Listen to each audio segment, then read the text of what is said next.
Welcome to the teachers YouTube channel. आज की इस वीडियो में हम प्रमुख नारे देखेंगे कि कौन सा नारा किस महान शख्सियत ने दिया है, जो कि आपके एग्जाम के पॉइंट ऑफ व्यू से काफ़ी इंपॉर्टेंट हो जाता है, क्योंकि यहाँ से एक दो क्वेश्चन आ ही जाता है। तो अगर एक क्वेश्चन आता है तो आपके 2 मार्क्स, या फिर अगर दो क्वेश्चन आते हैं तो आपके 4 नंबर यहाँ से आप कंप्लीट कर लोगे। और आपको ट्रिक के साथ कराऊंगा, चाहे आप किसी भी एग्जाम की तैयारी कर रहे हो। तो चलिए स्टार्ट करते हैं। महात्मा गांधी जी की इस तस्वीर को आप देख रहे हो और साथ में उनके कुछ नारे भी दिए गए हैं। देखिए, इनके 3 नारे बहुत काफ़ी फेमस हैं। एक करो या मरो, दूसरा हे राम, और तीसरा भारत छोड़ो। याद कैसे करोगे? भारत छोड़ो आंदोलन महात्मा गांधी जी ने ही चलाया था। इनमें इनका बहुत बड़ा एक अहम योगदान था। आप यह मान सकते हैं कि भारत छोड़ो आंदोलन के जो प्रमुख चेहरा थे वो यही थे। आप ऐसा मान सकते हो, हम ट्रिक के लिए बोल रहे हैं आपको, ठीक है? क्योंकि भारत छोड़ो, यह किसको बोल रहे हैं? अंग्रेजों को, कि भारत को छोड़ दीजिए, भारत छोड़ो। क्योंकि अगर आपने देखा हो कि 1915 से लेकर और 1947 तक जब इनकी डेथ होती है, लगभग 32 ईयर्स, लगभग 32 साल इन्हीं का जिक्र है। आप इतिहास में उठाकर देख लो, एक बड़ा चेहरा होते हैं ये, सबको गाइड कर रहे होते हैं और अंग्रेजों को बोल रहे होते हैं कि भारत छोड़ो। और हमें भी एक आश्वासन देते हैं कि इनको भारत तो छोड़ना पड़ेगा। तो जो मैन लीडर थे, जो बहुत बार बार यही बोलते थे कि इनको भारत तो छोड़ना पड़ेगा, वो कौन थे? महात्मा गांधी जी। तो यहाँ से आप इसको रिलेट कर सकते हैं। देखिए, करो या मरो, मरो एक वर्ड पकड़िए, मरो, करो या मरो, ठीक है? जो मरो वर्ड है इसको आप रिलेट कीजिए जब महात्मा गांधी जी की डेथ हुई थी, यानी इनको मारा गया था। कब? 1900, बताइएगा कब मारा गया था? आप कमेंट करके बताइएगा मुझे कि इनकी डेथ कब हुई थी। वैसे में इनकी जब 2 अक्टूबर 1869 को इनका जन्म होता है पोरबंदर नामक स्थान पे, गुजरात में पोरबंदर नामक स्थान है वहाँ पर।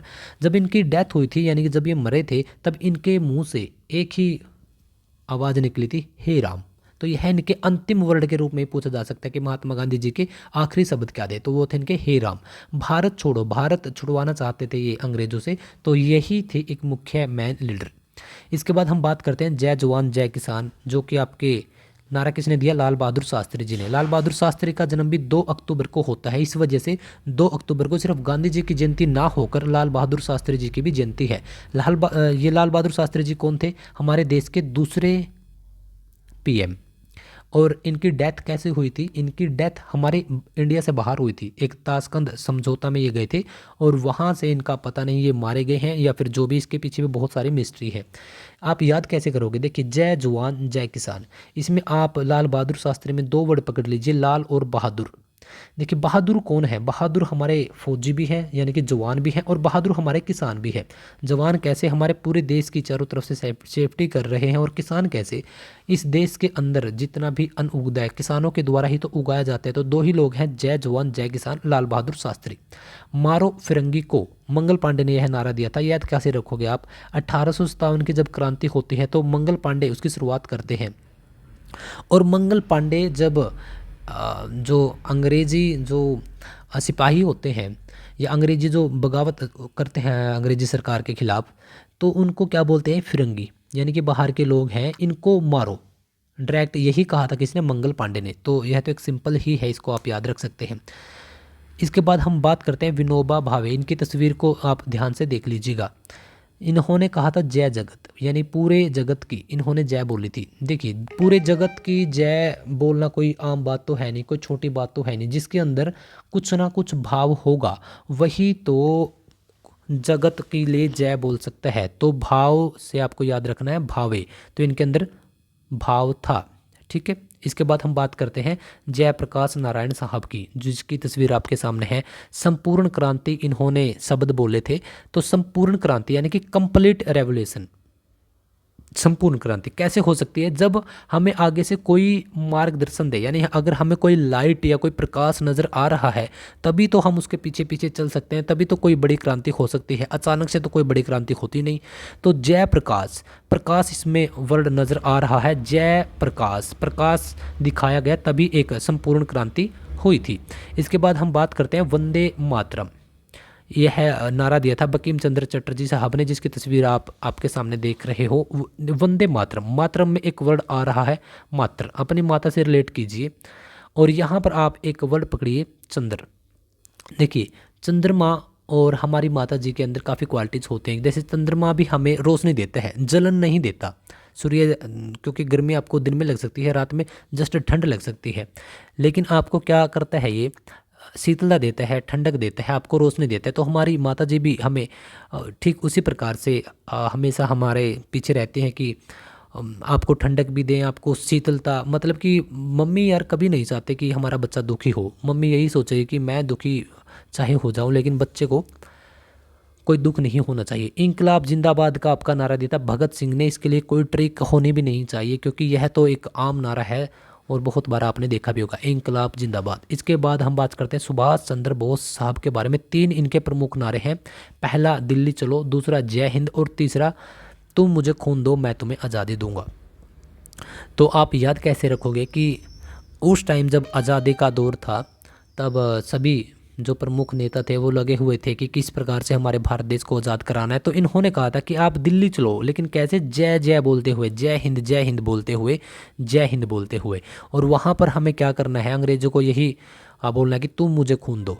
ठीक है, ये जस्ट मैं ट्रिक के लिए करवा रहा हूँ कि उनका खून पी लेना है, तभी तो हमें आज़ादी मिलेगी। ऐसा किसने कहा था? सुभाष चंद्र बोस ने। लेकिन मैं यह ट्रिक क्यों करवा रहा हूँ आपको, थोड़ी भड़कीली सी ट्रिक? क्योंकि ये थे, इनका कुछ नेचर ही ऐसा था, क्योंकि ये चाहते थे कि बस अब तो आज़ादी चाहिए, और इसी वजह से इन्होंने अपनी एक अलग फौज का भी गठन कर दिया था। कर मत दो, यह किसने कहा? सरदार वल्लभ भाई पटेल। अब कर मत दो, यह एक आम नागरिक को बोला गया कि टैक्स मत दो, कर मत दो, क्योंकि कर बहुत सारे लगा दिए गए थे अंग्रेजों के द्वारा, तो कर मत दो। तो आम नागरिकों के मसीहा किसको एक प्रकार से माना जाता है? सरदार वल्लभ भाई पटेल को। क्योंकि जब यहाँ पर अलग अलग रियासतें थी हमारे भारत के अंदर आज़ादी के बाद, तो जितने नागरिक थे, जितनी वो रियासतें थी, बाहर नहीं किसी को भी जाने दिया, क्योंकि अंग्रेज़ तो यही बोलकर गए थे कि अगर आपको भारत में रहना तो भारत में रहिए, पाकिस्तान में जाना है तो पाकिस्तान में जाइए, अलग से अगर आपको एक राज्य चाहिए तब भी आप बना सकते हैं। लेकिन सरदार वल्लभ भाई पटेल ने, बात करें जम्मू कश्मीर की, बात करें हम जूनागढ़ की, बात करें हैदराबाद की, कोई भी आपकी देशी रियासत हो, उसको बाहर नहीं जाने दे। यानी कि वो एक एक नागरिक के भलाई के लिए सोचते थे। कौन? सरदार वल्लभ भाई पटेल जी। चलिए, इसके बाद अगर हम बात करते हैं, हाँ वो पहले उप प्रधानमंत्री भी रहे हैं हमारे, इतनी बातें भी आपको पता होना चाहिए। इसके बाद हम बात करते हैं जवाहरलाल नेहरू के बारे में। पहले देश के प्रधानमंत्री रहे हैं, 16 साल से ऊपर का इनका कार्यकाल रहा है। पूर्ण स्वराज्य, पूर्ण स्वराज की इन्होंने मांग भी की थी। 1930 में पहली बार इन्होंने मनाया भी था। और क्या था कि पूर्ण मतलब कि कंप्लीट, जब भारत आज़ाद हो जाता है तो पूरा का पूरा देश इनको सौंप दिया जाता है। किसको? जवाहरलाल नेहरू को। तो पूर्ण स्वराज, तो पूर्ण स्वराज जी की इन्होंने मांग भी की थी। तो पूर्ण यानी कि कंप्लीट, और किसको सौंप दिया गया ऐसा कैसा देश? हमारे पहले प्रधानमंत्री जवाहरलाल नेहरू को। आराम हराम है, यानी कि आराम तो करना है ही नहीं, यह भी किसने बोला? जवाहरलाल नेहरू ने। याद कैसे रखोगे?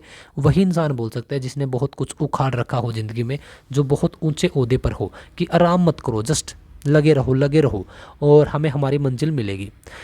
वेदों की ओर लौटो, स्वामी दयानंद सरस्वती, यह इनकी प्यारी सी तस्वीर। वेदों का अध्ययन तो कोई स्वामी ही कर सकता है, जिसको पढ़ने में काफ़ी आनंद आता हो। दयानंद, आनंद, स्वामी ही पढ़ सकता है, और वही फिर समाज का कल्याण कर सकता है, भला कर सकता है। आज की इस वीडियो का हमारा लास्ट नारा, साइमन गो बैक। जब अंग्रेज आते हैं तो नारा दिया जाता है कि साइमन गो बैक। काले झंडे भी दिखाए जाते हैं, उनमें लाला लाजपत राय भी थे। और फिर इनके शरीर पर जब लाठियां पड़ती है, तब इन्होंने कहा था कि मेरे शरीर पर पड़ी एक एक लाठी ब्रिटिश साम्राज्य के कफन में कील सिद्ध होगी। तो यह इनके 2 प्रमुख नारे हैं, और एक ही जगह के ये दोनों नारे हैं, इस वजह से अच्छे तरीके से याद हो जाएंगे। तो चलिए, आज की इस वीडियो को हम इतना ही रखते हैं। जाने से पहले, इस वीडियो को कंप्लीट करने से पहले, मैं आपको इतना ही कहना चाहूँगा कि टेलीग्राम ग्रुप जरूर ज्वाइन कर लीजिएगा। टेलीग्राम चैनल है हमारा, लिंक आपको नीचे मिलेगा। इंस्टाग्राम की बात करें, टेलीग्राम की बात करें, सभी लिंक्स आपको नीचे मिलेंगे। क्योंकि बहुत सारे कैंडिडेट कमेंट्स में पूछते रहते हैं कि सर मुझे ये क्वेरीज है, वो क्वेरीज है। तो जो भी अगर आपकी कोई पर्सनली क्वेरीज है, तो टेलीग्राम में हमारे कॉन्टैक्ट्स दिए हुए हैं, तो आप वहाँ पर कॉन्टैक्ट कर सकते हैं। डायरेक्टली मैसेज भी आप कर सकते हैं, या फिर आप इंस्टाग्राम पर भी आपकी कुछ भी क्वेरीज हो, अगर कोई पर्सनली भी क्वेरीज है, तो आपके मैसेज का, आपके डीएम का जितना जल्दी हो सके हम रिप्लाई करने की कोशिश करेंगे। एक बात तो ये है। दूसरी, अगर आपको वीडियो में जो कंटेंट प्रोवाइड करवाया जा रहा है अगर अच्छा लग रहा है, एक तो आप उसको लाइक कर दीजिए, क्योंकि आपका लाइक हमें मोटिवेशन देता है कि हाँ, हम और भी गहरे तरीके से और भी अच्छे तरीके से हम कंटेंट बनाएंगे। दूसरा, आप इस चैनल से जुड़ सकते हैं, सब्सक्राइब कर सकते हैं अगर आपको वीडियोज काफ़ी अच्छी लग रही है। देखिए, काफ़ी लोग पूछते हैं कि सर याद कैसे रखें। याद रखने का जस्ट एक ही मेथड है कि पहले आपने कोई भी टॉपिक पढ़ा, जैसे कि आज का ही टॉपिक पढ़ा, तो अब इसको साथ के साथ एक बार रिवाइज कर लीजिए। अगर आपने नोट्स बनाए हैं, नोट्स नहीं बनाए हैं, पीडीएफ से देख लीजिए, साथ के साथ कर लीजिए। फिर आप इसको छेड़िए मत 1-2 दिन तक। 2 दिन के बाद या 1 दिन के बाद दोबारा से फिर एक बार इसको 10-15 20 मिनट के अंदर, वैसे आपके टॉपिक के ऊपर डिपेंड है कि आपका टॉपिक है कितना लंबा, एक बार उसको रिवाइज कर लीजिए। और फिर अगले 2 दिन उसको छेड़िए मत। अगले तीसरे दिन, यानी मेरे कहने का मतलब है कि 7 से 8 दिन में आप 2 बार रिवीजन और एक बार जब आपने लिखा तब रिवीजन, यानी कुल मिलाकर 3 बार उसको रिवीजन कर लीजिए। अगर आप इतना कर लेंगे तो आप यकीन माने कि आपको 70% 70% आपको याद हो जाएगा। जो बाकी का है उसके लिए भी आपको 4th रिवीजन 5th रिवीजन आराम आराम से करने पड़ेंगे। यह होता है आपका याद करने का एक सही तरीका। दूसरा, अगर आपके साथ कोई छोटा भाई है या फिर कोई और, या फिर जिसको आप टीच करते हैं, तो आप उसको अगर साथ के साथ कुछ पॉइंट्स बता देते हैं, पढ़ा भी देते हैं आपने जो पढ़ा है, या आपका कोई दोस्त है, तब भी यह एक बेस्ट मेथड है। हाँ, ट्रिक्स भी आपके लिए याद करने में कुछ सहायक हो सकती है। सो द टीचर्स पर आप इतना टाइम स्पेंड कर रहे हैं, आई होप कि आपको काफ़ी नॉलेज यहाँ से गेन करने को मिल रही होगी। देखिए, हर दिन पढ़ते रहिए। काफ़ी टाइम ऐसा आएगा कि जब लगेगा कि यार स्टडी नहीं हो रही या फिर टाइम अच्छा नहीं चल रहा, सभी के साथ होता है।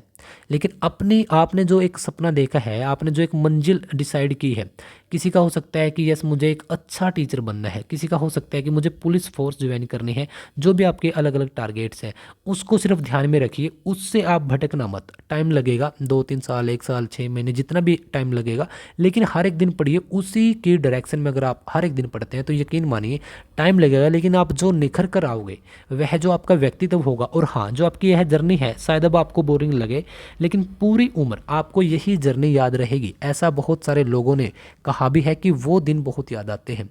तो आप एक अनुशासित व्यक्ति, एक अनुशासित स्टूडेंट के रूप में अगर अभी से ढल जाते हैं तो आपको पूरी लाइफ कोई प्रॉब्लम्स नहीं होगी। तो चलिए, आपके सपनों को सलाम। सपने देखते रहिए और उस पर हर एक दिन काम करते रहिए। अपनी फैमिली के बारे में थोड़ा सोचिए, उसके ऊपर ध्यान दीजिए और अपने कर्म को करते रहिए। बस यही मंत्र है सक्सेस होने का। तो चलिए, मिलते हैं अगली वीडियो में।